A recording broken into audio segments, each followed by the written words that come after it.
Then I'm going to place in some of the everlasting daisies. And so as they're named, they really do last forever.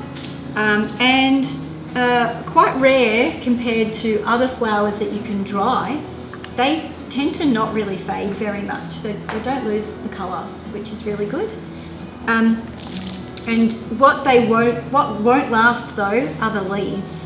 The leaves will go off quite quickly. It's just the flower head that's everlasting.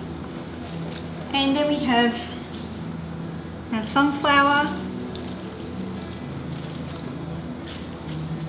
finishing off, I'm just turning it to put in, bring that colour all the way around, all the way through, by going around with the final ones. Okay.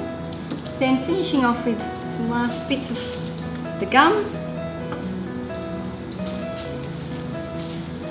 And then I have these 3 short leftover sea holly, so I'm going to bring them down quite low into the posy. Once we wrap it, we may not see, the mixed bunch.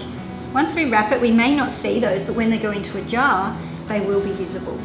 And so we bring them down low. The reason why I'm bringing them down low is because their stems are short. And so if they sit up too high, and then when the water level in the jar drops, they won't be drinking.